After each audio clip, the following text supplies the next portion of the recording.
Today we will study your macroeconomics, okay? Your third chapter, that is your national income and related aggregates. Children, in the previous video we have studied about the definition of national income and we have studied about the factor income. Now we will continue with that. Factor income. What is factor income? Factor income are the payments made by the producing units, that is the firm, to the household for the use of their factor services. Okay? तो factor income क्या है? Factor income वो payment है जो कि कौन करता है? आपका producing unit, that is your firm. Firm जो है पेमेंट करता है, किनको करता है? हाउस होल्ड सेक्टर को पेमेंट करता है. अब हाउस होल्ड सेक्टर को पेमेंट क्यों करता है? क्योंकि उन्होंने फैक्टर सर्विसेज को यूज किया है इसके लिए.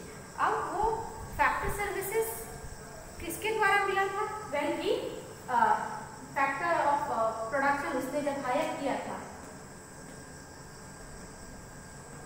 प्रोड्यूसर ने, फर्म ने जब फैक्टर्स ऑफ प्रोडक्शन को हायर किया था हाउस होल्ड सेक्टर से, that is your land, okay, labour,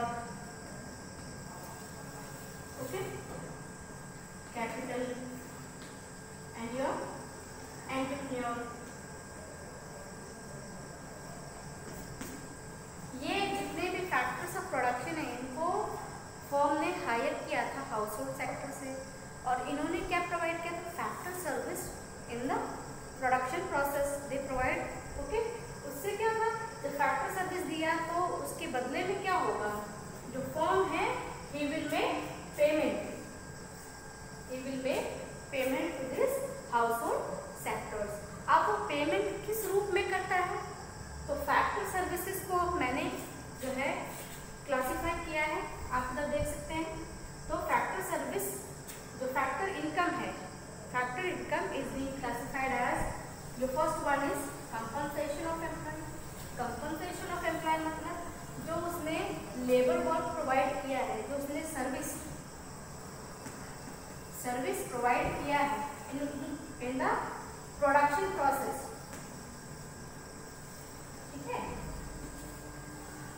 okay, service provide किया है एम्प्लॉयज ने, जो सर्विस प्रोवाइड किए हैं प्रोडक्शन प्रोसेस में, उसके बदले में एम्प्लॉयज को क्या मिलता है? Compensation of employees. ओके, ये मिलता है, that is your factor income. Okay, दूसरा है rent.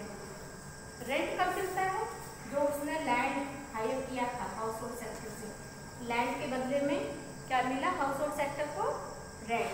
Okay, age factor income. Interest, जो फर्म ने कैपिटल लिया था हाउस होल्ड सेक्टर से, उस कैपिटल के बदले में फर्म ने हाउस होल्ड सेक्टर को इंटरेस्ट पे किया. ठीक है, तो ये इंटरेस्ट भी है आपका फैक्टर इनकम. उसके बाद हाउस होल्ड सेक्टर से जो है एंटरप्रेन्योर भी बिलोंग करता है. ठीक है ना, ये एंटरप्रेन्योर भी हाउस होल्ड सेक्टर से ही है. तो उसने रिस्क लिया, तो रिस्क लेने के बदले में उसने क्या लिया? प्रॉफिट. ठीक है ना, तो प्रॉफिट लिया, तो ये भी आपका factor income.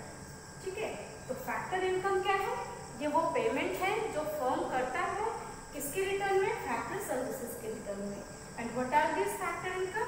These are your compensation of employ, जो सर्विस प्रोवाइड किया उसके बदले में, रेंट, जो लैंड दिया उसके बदले में, इंटरेस्ट, कैपिटल जो दिया है उसके बदले में, एंड योर प्रॉफिट, एंटरप्रेन्योर ने जो रिस्क लिया है उसके बदले में.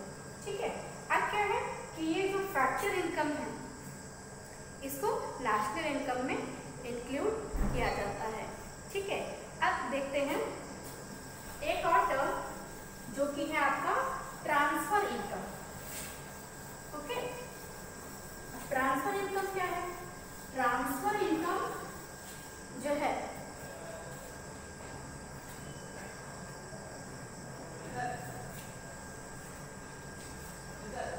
तो ट्रांसफर इनकम क्या है?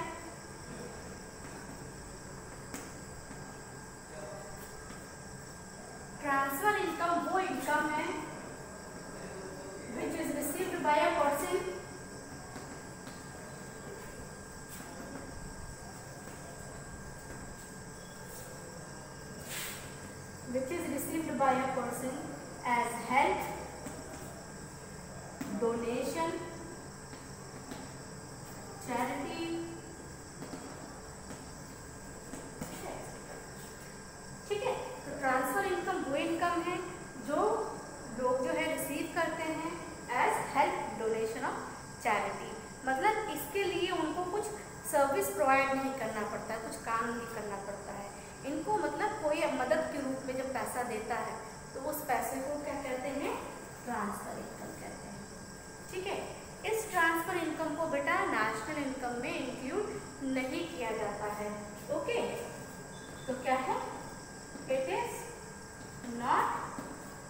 Included in national income. ठीक है, नेशनल इनकम में क्या इंक्लूड होता है? सिर्फ आपके फैक्टर इनकम। क्यों? क्योंकि फैक्टर इनकम क्या है? जो उसने सर्विस प्रोवाइड किया है, सर्विस के बदले में जो उसको पेमेंट मिल रहा है एज अ रिवॉर्ड, वो नेशनल इनकम में इंक्लूड होता है। तो क्लियर है, ट्रांसफर इनकम को नेशनल इनकम में इंक्लूड नहीं किया जाता है। तो सपोज अगर क्वेश्चन इस पे आ रहा है, न्यूमेरिकल्स आते हैं इस पे, और न्यूमेरिकल में अगर दिया हुआ है कि कोई इनकम जो है एज हेल्प मिला है, डोनेशन मिला है, तो क्या करेंगे हम? उसको नेशनल इनकम में उसको ऐड नहीं करेंगे। ओके, नेक्स्ट आ जाता है आपका टर्म, जो सेकंड इंपॉर्टेंट टर्म था, हमने पढ़ा था नेशनल इनकम की डेफिनेशन में। क्या पढ़ा था? कि एक फैक्टर इनकम इंपॉर्टेंट टर्म है, दूसरा था आपका नॉर्मल रेसिडेंट। तो अब देखते हैं नॉर्मल रेसिडेंट क्या है। ठीक है, तो नॉर्मल रेसिडेंट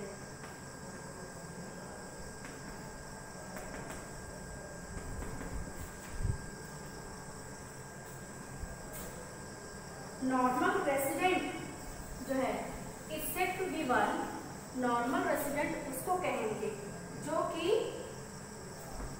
who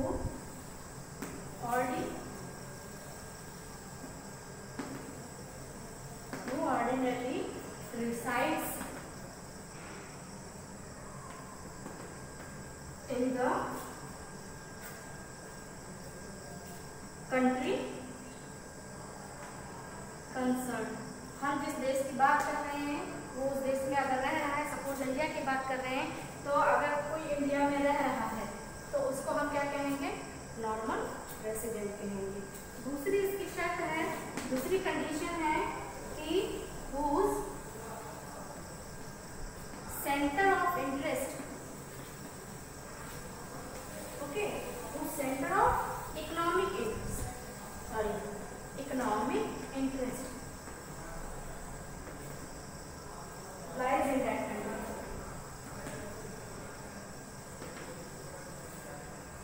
ओके बेटा, तो नॉर्मल रेसिडेंट उनको कहा जाता है जो उस देश में रह रहे हो और जिनका इकोनॉमिक इंटरेस्ट उसी कंट्री में रहता है। इकोनॉमिक इंटरेस्ट मतलब कि उसका जो है प्रोडक्शन प्रोसेस जो है या उसका कंजम्पशन प्रोसेस जो है या सेविंग इन्वेस्टमेंट, जो कोई भी प्रोसेस है वो उसी देश में हो रहा हो। ठीक है, ये सारे प्रोसेसेस अगर वो उसी पर्टिकुलर देश में कर रहा है, इसका मतलब उसका इकोनॉमिक इंटरेस्ट उस देश में हैगा और हम उसको नॉर्मल रेसिडेंट कहेंगे। क्लियर है? अब हम फर्दर इसको क्लियर कर लेते हैं कि नॉर्मल रेसिडेंट और जो आपका नॉन रेसिडेंट में क्या अंतर है, क्या डिफरेंस है।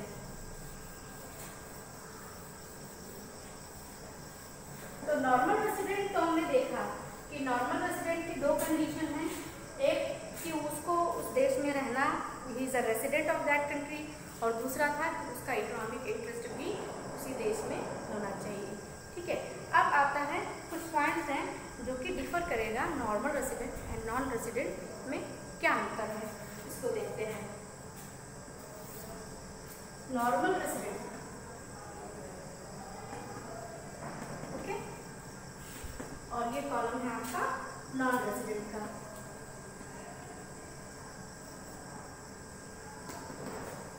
Non resident of India, okay, normal resident of, चलिए इंडिया में हम रह रहे हैं तो इंडिया की बात करते हैं।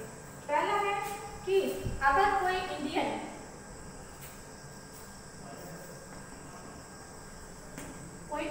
है और वो काम कर रहा है किसमें? Working in foreign embassies, okay, foreign embassies, और ये फॉरेन एम्बेसीज कहाँ है? आपके भारत में ही है। ठीक है, अगर कोई इंडियन वो एम्बेसी कहाँ है, भारत में ही है, तो इस इंडियन को हम नॉर्मल रेसिडेंट कहेंगे, ठीक है। और कोई अगर फॉरेनर काम कर रहा है, ठीक है, इसमें इन इंडियन एम्बेसीज, कोई फॉरेनर अगर इंडियन एम्बेसी में काम कर रहा है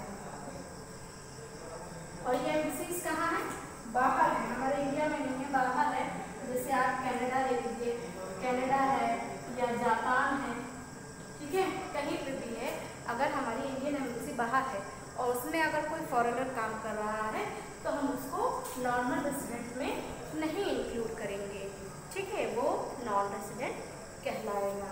ठीक, दूसरा है वर्ल्ड हेल्थ ऑर्गेनाइजेशन, ठीक है, वर्ल्ड हेल्थ ऑर्गेनाइजेशन जो कि आपके इंडिया में है और उसमें अगर कोई इंडियन काम कर रहा है तो उसको क्या कहेंगे, उसको नॉर्मल रेसिडेंट कहेंगे, मतलब वो नॉर्मल रेसिडेंट ऑफ इंडिया रहेगा, ठीक है। अब इसी वर्ल्ड हेल्थ ऑर्गेनाइजेशन में जो कि आपके इंडिया में है और इसमें अगर कोई फॉरेनर वर्क कर रहा है,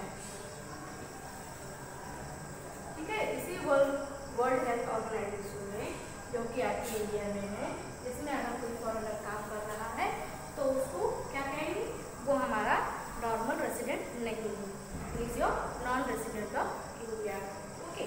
तीसरा आता है आपका international monetary fund,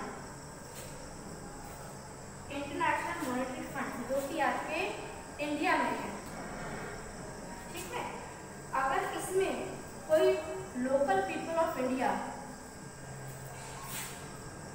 local people of India जो है काम कर रहे हैं तो उसको क्या कहेंगे, नॉर्मल रेसिडेंट कहेंगे। और इसी में ही इंटरनेशनल मॉनेटरी फंड में अगर कोई जर्मन काम कर रहा है as director, okay, as director of the office, ठीक है, डायरेक्टर के रूप में काम कर रहा है तो वो आपका नॉर्मल रेसिडेंट नहीं कहलाएगा, ठीक है बच्चों। नेक्स्ट है अगर कोई एम्बेसडर है, नेक्स्ट है आपका एम्बेसडर, कोई एम्बेसडर है जो कि इंडिया की तरफ से कहाँ पे है, रेस्ट ऑफ द वर्ल्ड में है, ओके, मतलब बाहर गया हुआ है और वो इंडिया को रिप्रेजेंट करने गया है तो वो नॉर्मल रेसिडेंट कहलाएगा। और अगर कोई फॉरेन एम्बेसडर जो इंडिया में आया हुआ है and he is representing rest of the world तो उसको क्या कहेंगे हम, he is not your normal resident, he is non resident, okay. Last term है आपका कि अगर कोई फॉरेन सिटीजन इंडिया में 1 साल या 1 साल से ज्यादा के समय में मतलब रह रहा है, ही इज एक foreign citizen living in India for a period of more than 1 year, okay, क्या है कि फॉरेन सिटीजन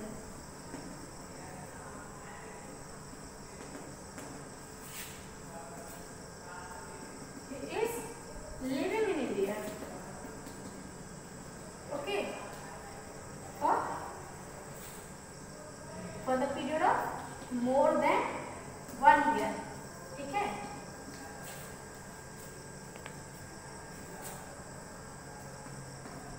तो इनको हम क्या कहेंगे, नॉर्मल रेसिडेंट कहेंगे। लेकिन अगर कोई स्टूडेंट आया हुआ है पढ़ने के लिए तो उसको नॉर्मल रेसिडेंट में नहीं जोड़ेंगे। अगर कोई मेडिकल ट्रीटमेंट के लिए आया हुआ है तो उसको एक्सेप्ट दीज, मतलब ये जो है स्टूडेंट है और जो मेडिकल ट्रीटमेंट के लिए आए हैं और उनको 1 साल से ज़्यादा हो गया है इंडिया में रहते हुए तो उनको नॉर्मल रेसिडेंट में नहीं गिना जाएगा। इनके अलावा और जो फॉरेन सिटीजन्स हैं जिनको 1 साल से ज़्यादा हो गया है इनको गिना जाएगा। और अगर कोई फॉरेन टेक्निकल एक्सपर्ट जो है इसमें अगर कोई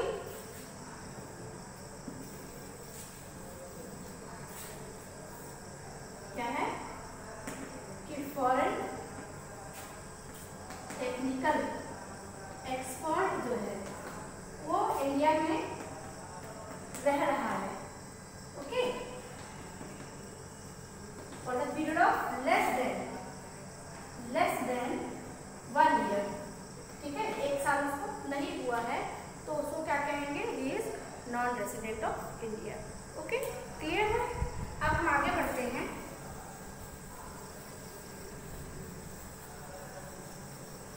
तो बच्चों क्लियर है नॉर्मल रेजिडेंट और नॉन रेजिडेंट ऑफ इंडिया में क्या डिफरेंस है? ये बहुत इंपॉर्टेंट है। जब आगे आप क्वेश्चन सॉल्व करेंगे तो ये डिफरेंस आपके लिए बहुत ही यूजफुल रहेगा। ओके, नेक्स्ट आ जाता है आपका domestic and national concept of India income. Next topic है आपका domestic and national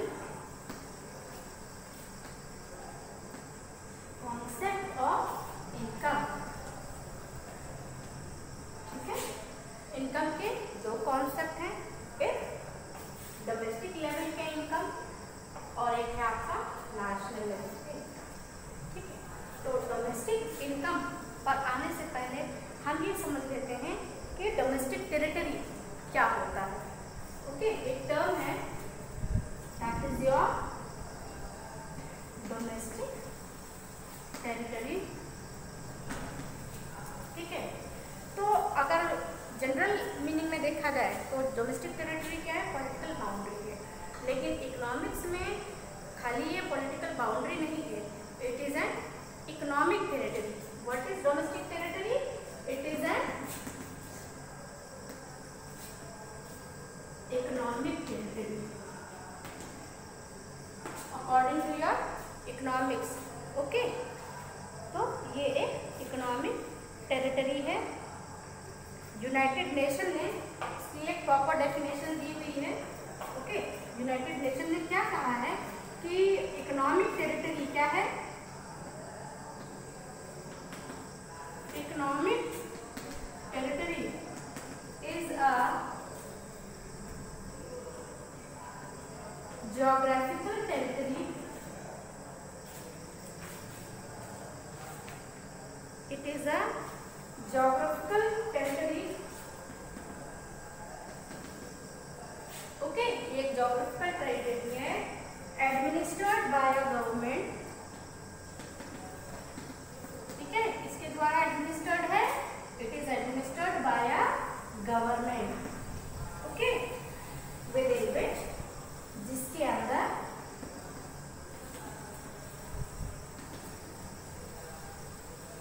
within which persons, लोग, goods,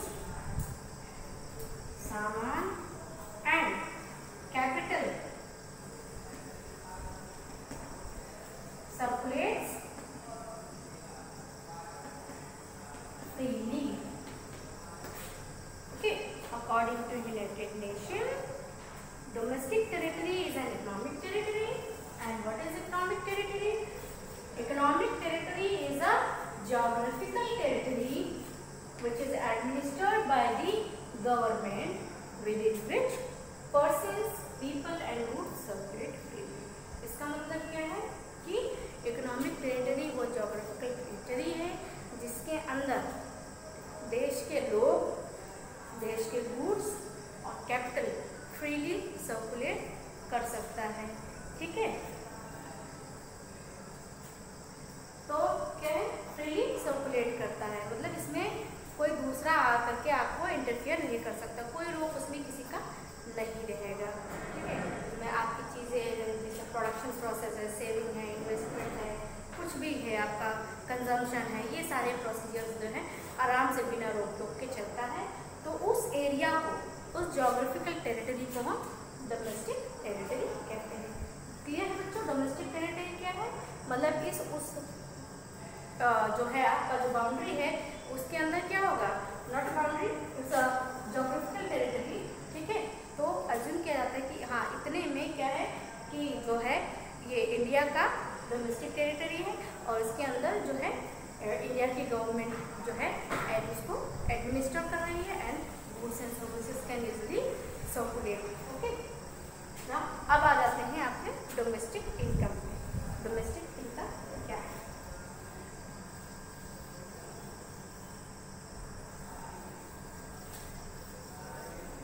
अब हमने ये समझ लिया कि डोमेस्टिक टेरिटरी क्या है। ठीक है, मतलब वहाँ पे किसी की रोक टोक नहीं रहती है, हम फ्रीली अपनी एक्टिविटीज को कैरी कैरी आउट कर सकते हैं। Now let us come to the definition of domestic income.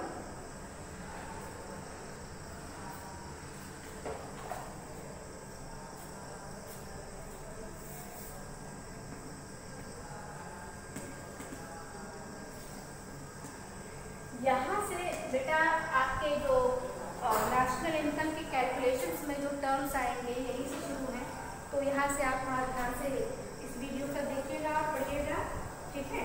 तो डोमेस्टिक इनकम जो है वो क्या है? It is the sum total, okay, sum total of factor income. Factor income हमने पढ़ा था। फैक्टर इनकम क्या है? वो पेमेंट है, okay, generated, sum total of factor income generated within the domestic territory, ठीक है। तो क्या है डोमेस्टिक इनकम?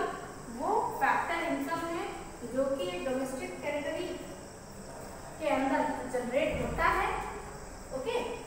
एक देश के डोमेस्टिक टेरिटरी के अंदर जनरेट होता है during the period of during the period of an accounting year, okay।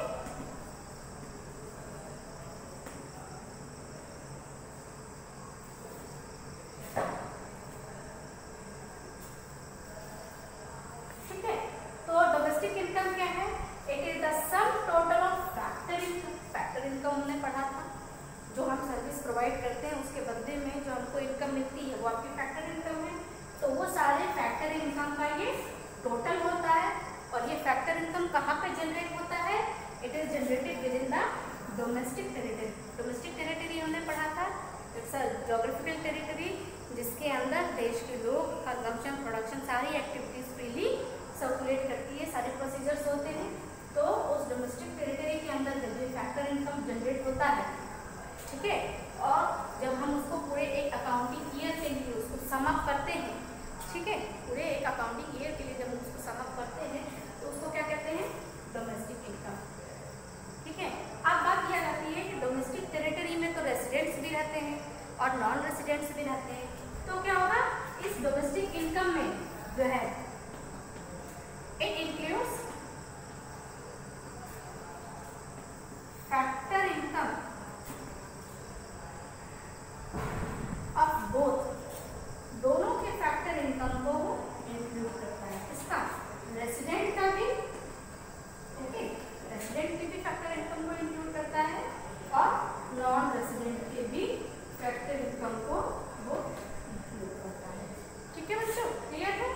तो क्या है डोमेस्टिक इनकम?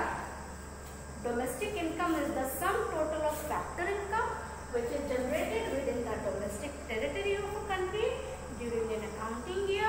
अब इस डोमेस्टिक टेरिटरी में आपके दोनों रहते हैं, रेसिडेंट्स भी रहते हैं, नॉन रेसिडेंट्स भी रहते हैं। तो इन दोनों के जो फैक्टर इनकम्स हैं उनको हम इसमें डोमेस्टिक इनकम में ऐड अप करते हैं, क्लियर है। अब आगे बढ़ते हैं, आपका नेशनल इनकम क्या है, okay. Now come to national income. National income की डेफिनेशन हमने पहले भी पढ़ी हुई थी, उसको फिर से आज हम रिवाइज करेंगे। बताइए, आप लोग बताइए नेशनल इनकम क्या है? What is national income?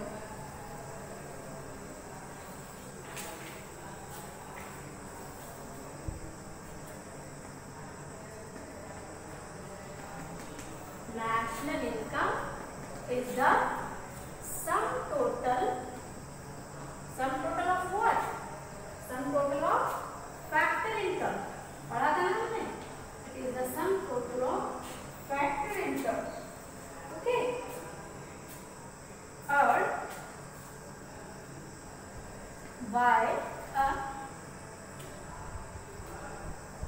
Earned by a normal resident, by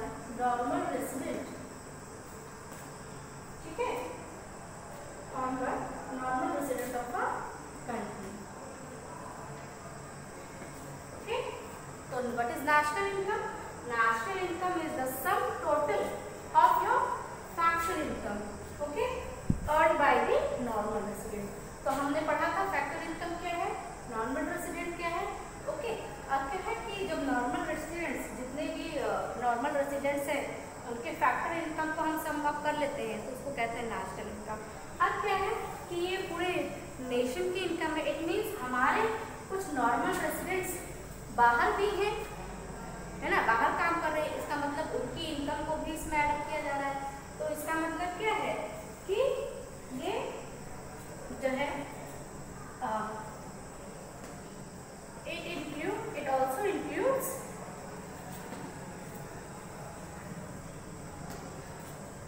income generated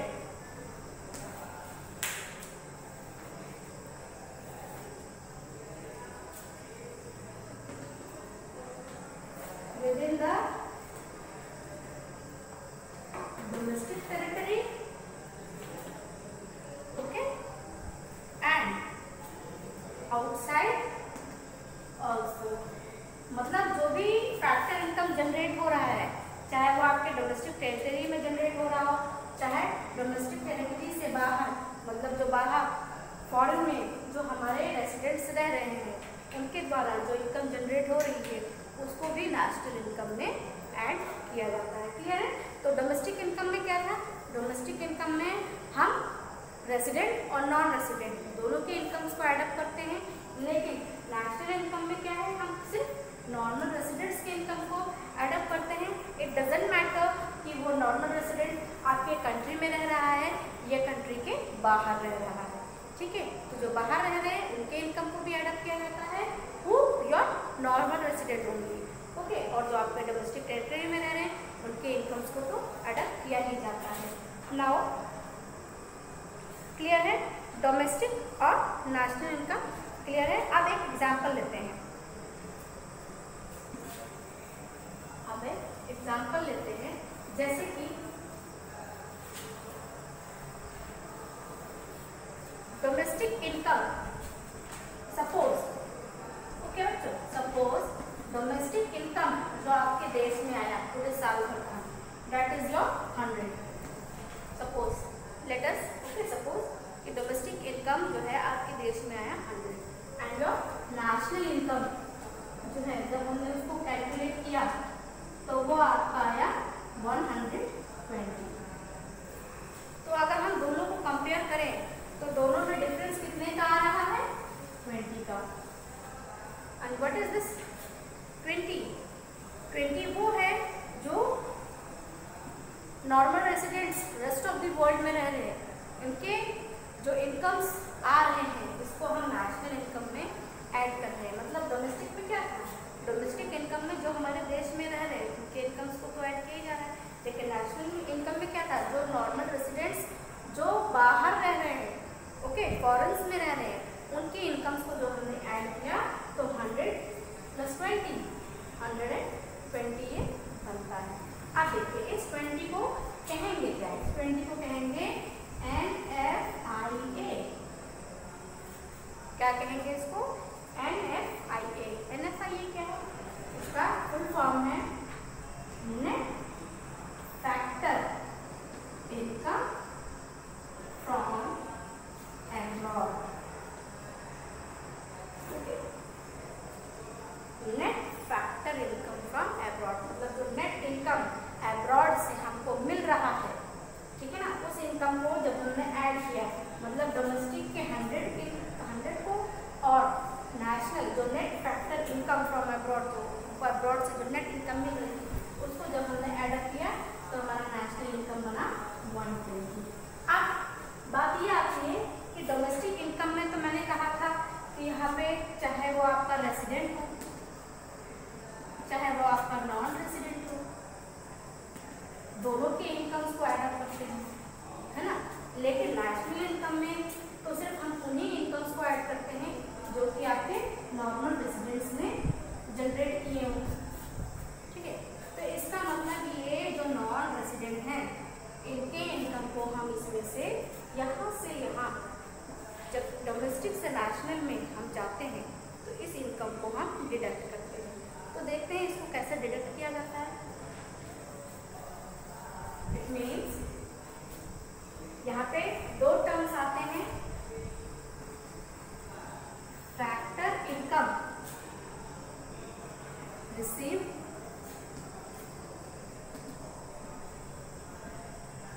from abroad. ठीक है, एक होता है factor income received from abroad, मतलब जो हमारे नॉर्मल रेसिडेंट बाहर रह रहे हैं और जो वो अर्न कर रहे हैं, that is your factor income received from abroad. या हम इसको और लिख देते हैं, आपको और क्लियर हो जाएगा। ओके, चलिए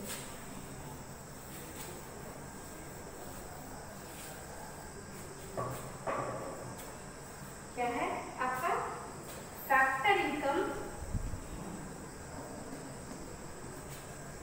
earned by normal resident। Okay, अब क्लियर है, normal resident from the rest of the world. ठीक है, रेस्ट ऑफ द वर्ल्ड से जो हमारे नॉर्मल रेसिडेंट्स पैसे कमा के ला रहे हैं, एक वो इनकम होती है। ठीक है, एक होती है factor income earned by non-resident। Okay, in our domestic territory।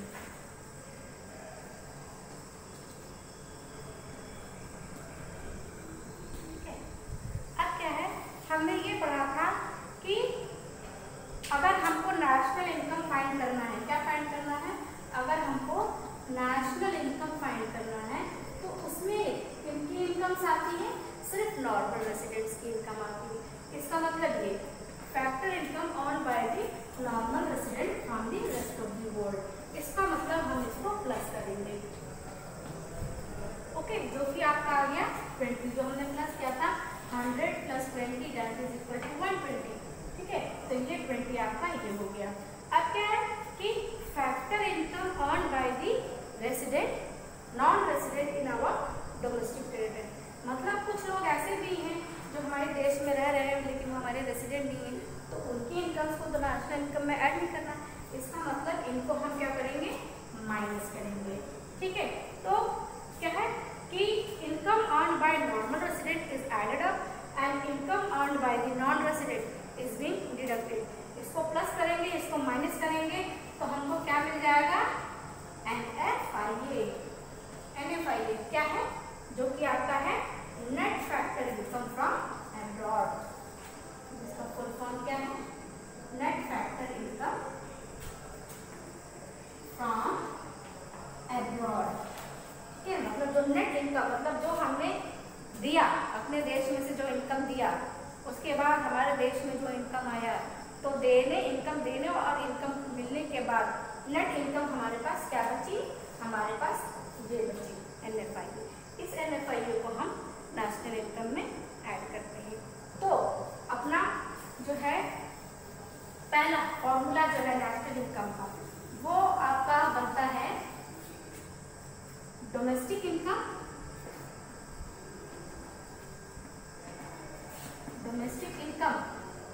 और एक है आपका नेशनल इनकम। तो डोमेस्टिक से अगर हमको नेशनल इनकम पे आना है तो इसमें हम क्या कर देंगे, NFIA को प्लस कर देंगे। ठीक है, और अगर हमको नेशनल से डोमेस्टिक इनकम पे वापस जाना हो तो हम क्या कर देंगे, NFIA को माइनस कर देंगे। क्लियर है बच्चों? ठीक है, क्योंकि डोमेस्टिक इनकम में जो है रेसिडेंट्स के इनकम को एडप्ट किया जाता है, तो कुछ residents rest of the world में भी काम कर रहे हैं, तो उनकी नेट इनकम जो कुछ भी हमारे देश से जो इनकम जा रही है नॉन रेसिडेंट के लिए, उसको माइनस करने के बाद, और बाहर से जो हमारे देश में इनकम आ रही है उसको प्लस करने के बाद हमको नेट अमाउंट मिलती है NFIA। तो डोमेस्टिक इनकम में जब हम NFIU प्लस करते हैं तो आपको मिलता है नेशनल इनकम, और नेशनल इनकम में जब हम NFIU को माइनस करते हैं तो उसको हमें मिलता है डोमेस्टिक इनकम। ओके, आज के लिए इतना ही है बेटा। नेक्स्ट वीडियो में हम अपना नेक्स्ट फॉर्मूला पढ़ेंगे। ओके, तब तक के लिए ये जो चैप्टर है बहुत ही इम्पोर्टेंट है, ठीक है। आप इस वीडियो को ध्यान से सुनिएगा, चैप्टर को पढ़िएगा।